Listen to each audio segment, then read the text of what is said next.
welcome to you both. So, Andrew, let's just start with you and the Judge Cannon and the new reporting from the Times. I don't think I've heard anyone really kind of answer this aspect of this case. How unusual is it for a judge to ask another judge to give up a case? And in this case, two judges weighed in and said, Eileen, stand down.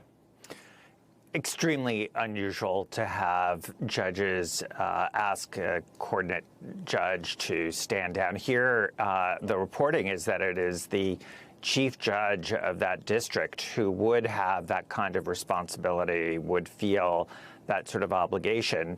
And it wouldn't be for political reasons. It would be the fact that the judge is, quite inexperienced for a case of this nature. And of course, her inexperience showed because she was reversed not once, but twice by the 11th Circuit in the pretrial phase, during the investigative phase. And that inexperience is showing, even if you just thought there was no bias, which I think there is lots of evidence for, but even if you just thought of it in terms of inexperience, she has more pretrial motions backed up. It's like, we're in the height of the summer. A good way to think about this is like LaGuardia Airport on a holiday weekend with planes stacked up on the tarmac waiting to take off. She has so many pretrial motions pending that she has not gotten to. And then instead of saying, okay, I really need help doing this, I could get a magistrate to help, I could get other judges to give me advice about how to handle it, she's not doing any of that. She's keeping all of it on her docket, has not scheduled it, and then says, the reason I can't schedule a trial is because I haven't gotten to all of that work. It is absolutely amazing to me, Lisa, in the sense that you've got Judge Cannon, who seemingly is spending a lot of time scrutinizing everyone else and every other aspect of this campaign, listen to me, of this trial, except the defendant himself, who's accused of illegally retaining classified documents. What are we missing here? I don't think you're missing very much, Michael, at all. And in fact, one of the things that has folks like me scratching our heads is that in terms of how she's allocating her time to that backlog of motions that Andrew was just discussing, she, for example, gave almost 2 full days to the question of whether Jack Smith was lawfully appointed. But when Jack Smith went to her and said, we need to modify Trump's bail conditions because his speech is threatening the safety of people involved in the investigation, Judge Cannon said, literally, you can have 2 hours this coming Tuesday. So the fact that she is allocating her time in the way that she is, given the gravity of the situation, Jack Smith's office just told her, for example, the other day, hey, we need you to modify these conditions because there was a real threat aimed at an FBI official on June 11th. This is not speculative or conjectural. This is imminent and real. And yet, how is Judge Cannon spending her time? Thinking about whether Jack Smith was lawfully appointed in ways that the Supreme Court and 2 circuit courts in recent years have already considered and rejected. It's just baffling, Michael. So baffling is an understatement when it comes to the actions of this particular judge, Andrew. As Lisa mentioned, there's also a hearing tomorrow that is going to deal with Jack Smith's request for a gag order on Trump.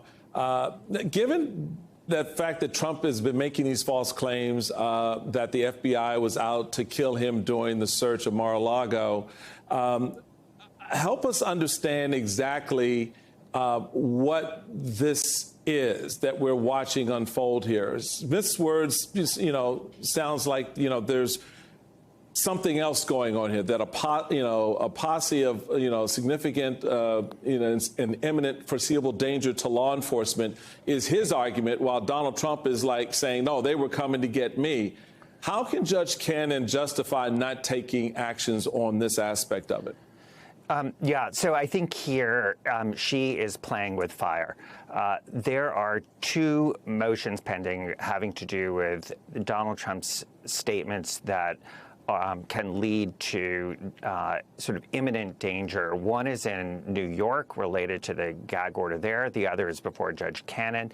And this is one, as Lisa pointed out, the judge has been so cavalier in the way that she has handled this, the timing of it, delaying actually having a hearing, initially even rejecting the filing that was made on the ground that there wasn't sufficient conferral with the other side. I mean, that is the kind of sort of actions that I think if she rejects this application, it will be something that I think Jack Smith will feel obligated to take to the 11th Circuit. Remember, that circuit has already overruled Judge Cannon twice in scathing language.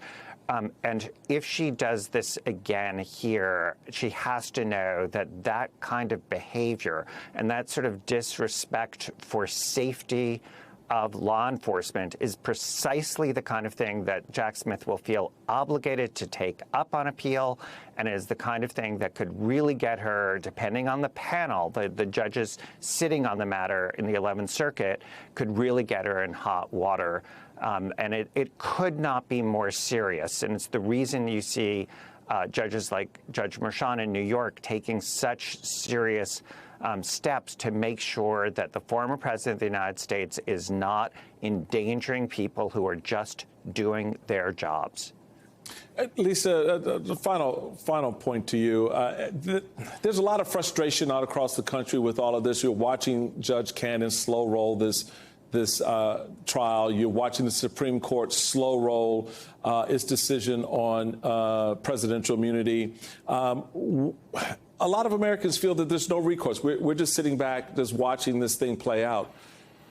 Put that in context for us, if you can. I mean, you've done some excellent reporting and coverage on this from the very, very beginning.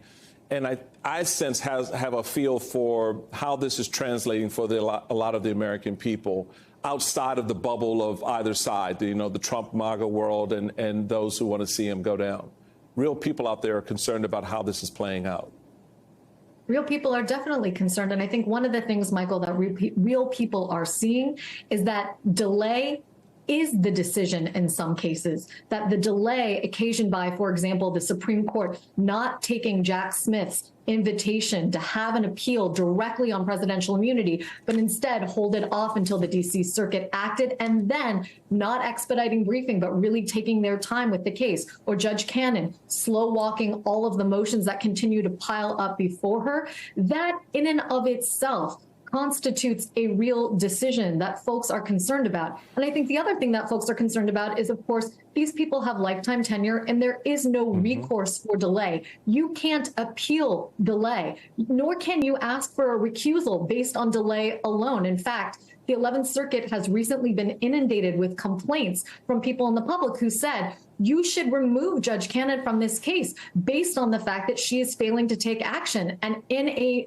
very short order, the Chief Judge of the Circuit, Bill Pryor, said, look, delay is not, under our rules, a basis for getting somebody out of a decision, getting someone off a case. So I think the American people, if they are concerned about these kinds of delay, they are the ones who can take action. Only their choices at the ballot box can start to reverse some of what we see as delay actually resulting in almost a decision in the former president's favor. The only way to reverse this is for the people to take action themselves and elect a president who will appoint judges who will consider the rule of law and take it seriously. Yeah, we're at a point, Lisa, where, we're talking about presidents appointing judges who would consider the rule of law.